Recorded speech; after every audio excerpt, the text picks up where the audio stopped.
West UP में चलेगा अब अखिलेश यादव का जादू। बनाया अखिलेश ने इस बार ऐसा तगड़ा प्लान, नहीं होगा जाट वोटों से नुकसान। योगी की बढ़ सकती है टेंशन। अखिलेश के किस प्लान से होगा वेस्ट यूपी से वोटों में इजाफा। सामने आई रिपोर्ट में हो गया खुलासा। जयंत चौधरी के घर में कैसे लगाएंगे अखिलेश यादव सेंध, सब जानिए। उत्तर प्रदेश की सियासत कब किस ओर मोड़ ले ये कोई नहीं जानता। एक और जहां शिवपाल यादव के बयान ने बीजेपी खेमे में हलचल मचाई, तो वहीं दूसरी ओर अब अखिलेश यादव ने ऐसा तगड़ा प्लान बनाया जिससे सीधे सीधे बीजेपी और योगी सरकार की टेंशन बढ़ना तय है। क्योंकि इस बार अखिलेश ने न सिर्फ जाटों के वोटों को अपने पाले में खींचने की प्लानिंग की है, बल्कि योगी सरकार के खिलाफ भी माहौल बनाने की रणनीति तैयारी कर चुके हैं, जिसका सीधा असर आने वाले चुनावों में देखने को मिल सकता है। आखिर ऐसा कौन सा प्लान है जो बीजेपी को नुकसान पहुंचा सकता है और सपाइयों को जश्न मनाने का मौका दे सकता है, आपको बताते हैं। दरअसल वेस्ट यूपी के बड़े नेता जयंत चौधरी के बीजेपी के साथ जाने के बाद सबसे बड़ा सवाल था कि जाट वोटों का नुकसान अखिलेश पूरा कर पाएंगे, जिसका जवाब अब मिल गया है। क्योंकि सपा सुप्रीमो ने एक ऐसा नया फार्मूला निकाल लिया है जो इस घाटे की भरपाई कर सकता है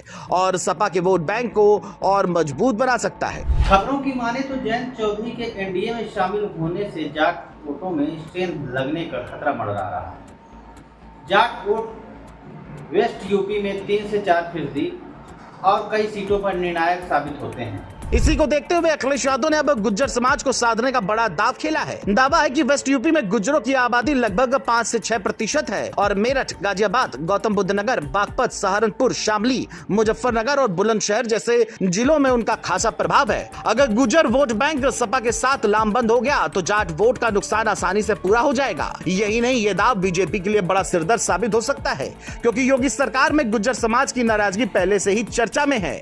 खबर है कि अखिलेश ने तय किया है कि वो खुद मैदान में उतरेंगे और छोटी छोटी चौपालों और रैलियों के जरिए सीधे गुज्जर समाज से जुड़ेंगे। इस मिशन के तहत यूपी के 34 जिलों में 132 विधानसभा सीटों पर अखिलेश चौपाल करेंगे। फोकस खासकर उन सीटों पर होगा जहां पर गुर्जर मतदाताओं की संख्या जाट मतदाताओं से ज्यादा होगी। इसकी कमान अखिलेश ने अपने भरोसेमंद नेता और प्रवक्ता राजकुमार भाटी को दी है। दावा है कि नवंबर महीने में अखिलेश ग्रेटर नोएडा में एक बड़ी रैली करने वाले हैं, जिससे गुज्जर समाज में सपा की पैठ और गहरी होगी। सिर्फ यही नहीं, सपा अब गुज्जरों को साधने के लिए ऐतिहासिक नायक राजा मिहिर भोज की विरासत का भी सहारा ले रही है। दरअसल मिहिर भोज को गुज्जर समाज का गौरव माना जाता है। अखिलेश यादव ने हाल ही में लखनऊ में 60 से ज्यादा गुज्जर संगठनों के साथ बैठक की और समाज की आर्थिक सामाजिक चिंताओं को समझने का भरोसा दिया। साथ ही मिहिर भोज की वीरता और योगदान को आगे बढ़ाकर गुज्जर समाज में भावनात्मक जुड़ाव बनाने की रणनीति बनाई है। राजनीतिक जानकारों की माने तो इससे साफ है कि सपा अब गुज्जरों को ये संदेश देना चाहती है कि उनकी पहचान, सम्मान और हिस्सेदारी की लड़ाई सपा ही लड़ सकती है। हालांकि इसके आगे ये भी चर्चा हो रही है कि 2024 के लोकसभा चुनाव में अखिलेश यादव की पीडीए पिछड़ा दलित अल्पसंख्यक वाली रणनीति ने बड़ा कमाल दिखाया था।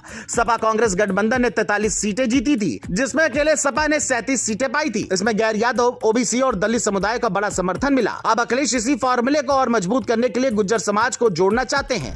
राजनीतिक जानकारों की माने तो अगर गुर्जर वोट बैंक सपा के साथ आ गए तो वेस्ट यूपी में सपा की ताकत दोगुनी हो जाएगी और बीजेपी की सबसे बड़ी चुनौती वहीं से शुरू होगी। ऐसा बताया जाता है कि बीजेपी और जयंत चौधरी का गठबंधन जाट वोटों पर टिका है, लेकिन अगर अखिलेश यादव का ये नया दाव सफल हो गया तो सपा जाटों के नुकसान की भरपाई गुज्जरों से कर लेगी। इससे न सिर्फ बीजेपी का गणित गड़बड़ाएगा, बल्कि जयंत चौधरी के घर में भी सेंध लग जाएगी।